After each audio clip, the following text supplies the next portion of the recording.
Hey guys, on the Bricks here, and today we're reviewing the huge Lego modular building, Grand Emporium. It's set number 10211, contains 2,182 pieces, recommended for ages 16 and up. It is 10 inches long, 10 inches deep, and 14.8 inches tall. And in the US, the set retailed for $149.99. The back of the box shows a bunch of different scenes as well as how it can connect to the other buildings, some cool stuff, as well as building all spread apart. Alright, let's get into the review. One of the first things you notice on the outside of this building is the giant shop sign on the first floor, but below that there's some nice tiling, some little details over here, some nice little awnings in a green color. Moving up, there are some flags. These floors that are on the top, they're really not too unique. That's something that some people like about this set, like me, and some people dislike that, saying that it's not detailed enough. But I almost like the way how nothing stands out too much when it comes to this set. So the second and third floors are very similar.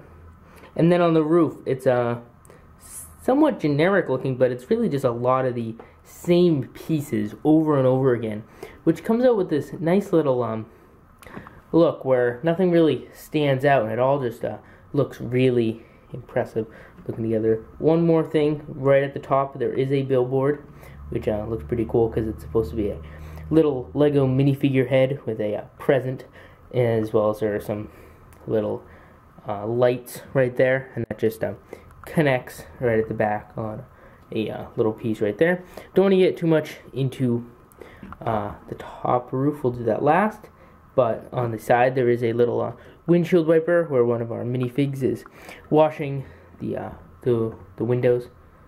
I think I said windshield wiper, I didn't mean that, sorry. Then coming down, you can see that there are some details on the sidewalks that I did not point out originally. There's this thing right here, which is supposed to be a trash can, a little ice cream stand, which we'll go into detail further. These are these windows, which we won't be able to see till we get a little bit lower. Then there are some these nice little stacks of bricks, these assemblies that all look really nice together and are tiled up. On this side, you got your modular building, typical street light, as well as a little mailbox that can open up on the back and has a little piece of mail in it, which then can just be inserted like that.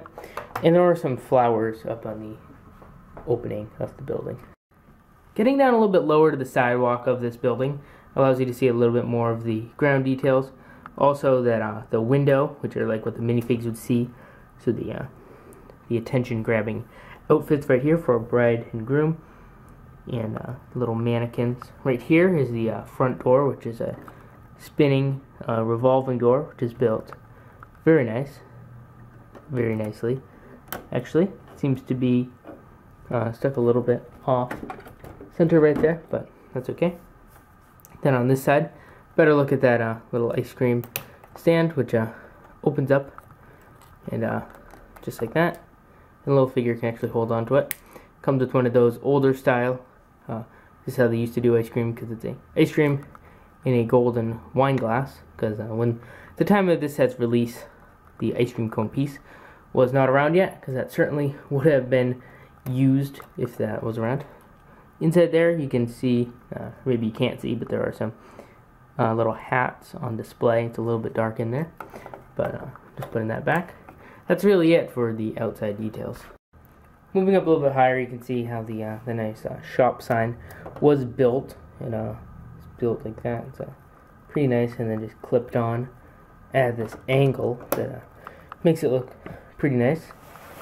On the inside, again, there are these the revolving doors, which since this thing isn't really connected to anything, it can come off easily, and that's what had happened when I was showing it at the ground level.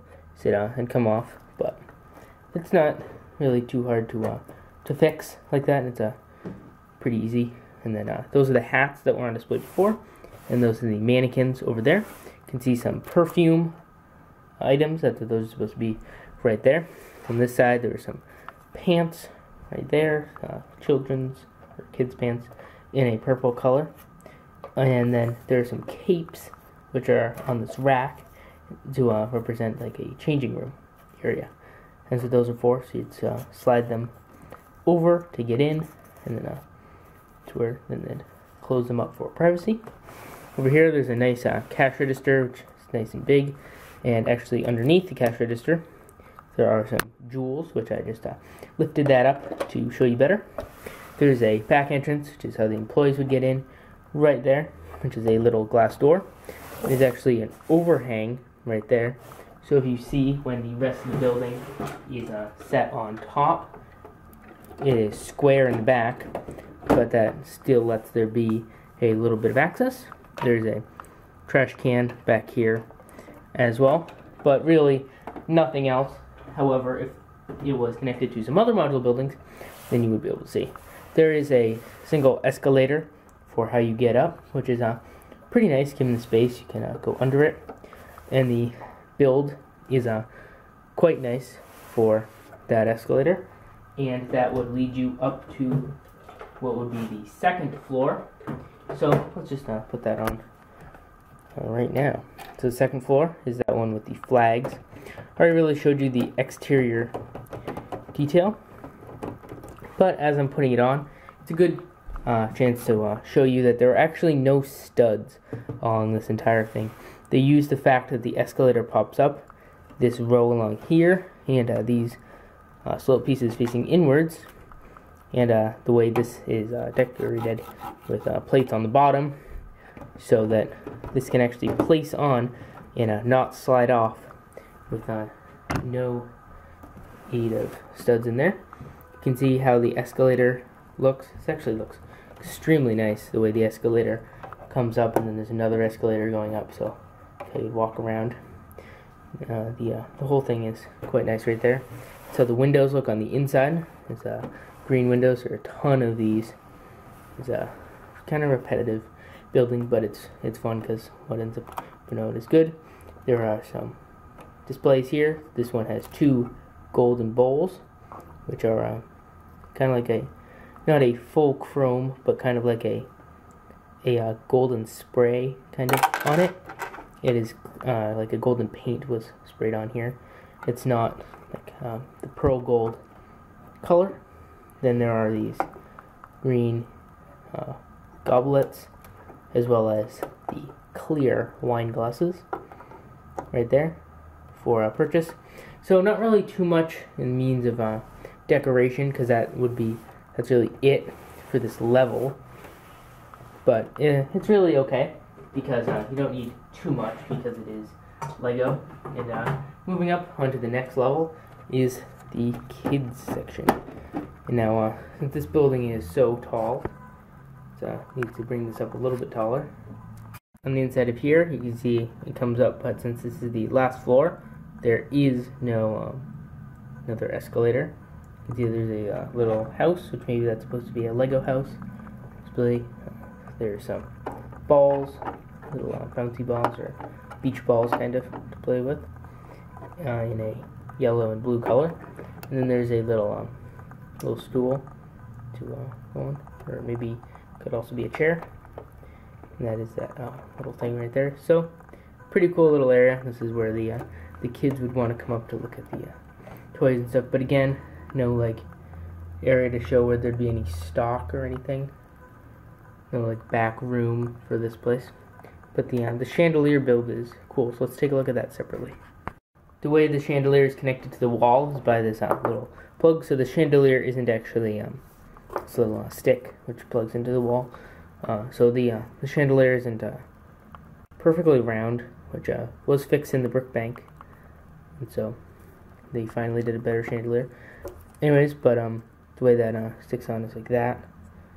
So there was, since it's not hanging from the top like a real chandelier, there's no way to do that. But I do appreciate the way this works, because the brick bank required special circumstances. Anyways, the little plates not actual gems or anything. Little plates go in there. And then there is a display case piece with a gem on top. That is what finally does it. And it ends up with a really nice look for the chandelier. Alright, now that we're finished looking at the 3 floors, it's time for the roof. It's a good chance to show off this guy and how it connects to the roof right there. And the billboard and how that connects. As well as this big skylight which is on here. And the skylight is an interesting build. I'll place it on there and then show that off. So just turn that around. And what it is the way it's built is this piece comes on and stabilizes everything.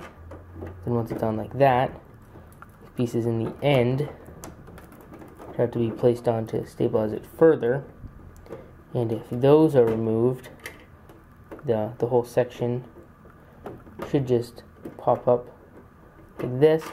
And you'll see that it's actually these huge windshield pieces. So it's huge windshield for like a really scaled up car, just with some of these little pieces attached. Then once it's put in like that, the bricks are put in to stabilize it. And so now it can't come out, but it could still lift up kind of like that. So this piece was put on top to prevent that from happening. Alright, so that seems to be about it. Just some more further details there are these windows on the sides. And this building actually looks really impressive from this side. Not super, I don't know, maybe not impressive, but it doesn't look bad, which is something to be said in comparison to buildings like Brick Bank or the detective's office. Other than the minifigures, the only other accessories are this little scooter bike thing, which is a little toy that the kid can ride, and then these little shopping bags, which can be held and kind of like puff out a little bit to simulate the fact that they might have some stuff in them. Alright, going over the minifigures left to right, there's just the store employee figure who is working there. The prints are all kind of similar, and there's no back expression print, so nothing really to be seen if I took off anything. The second figure over is the man who's supposed to be a shopper at the store. He is also a figure who includes this other pair of pants for when he's changing the ones that he is wearing. The other figure over is the shopper, another shopper, with a really nice torso print actually.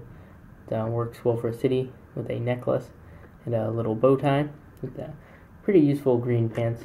The other figure is a child with a baseball cap. He has a pirate's torso, which is originally intended for a pirate, and he has dark blue short legs.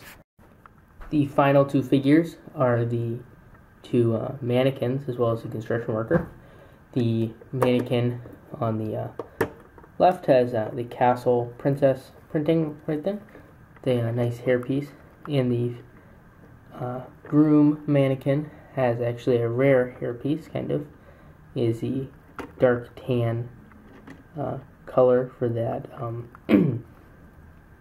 smooth hairpiece. And the construction worker, window washer guy, he has a construction worker hat and a farmer torso. Now the thing about the mannequins is that on the back side they actually have the same head, so it's not an unprinted head, they just have the same head as the other ones, and that allows you to see the back printing for the bride a little bit better.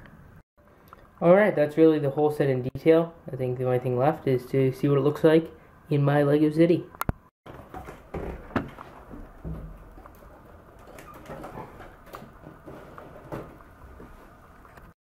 Alright, here we go, and it's in my city, and I think it looks pretty cool. It's all built, of course, and like all that detail just looks really awesome and stuff.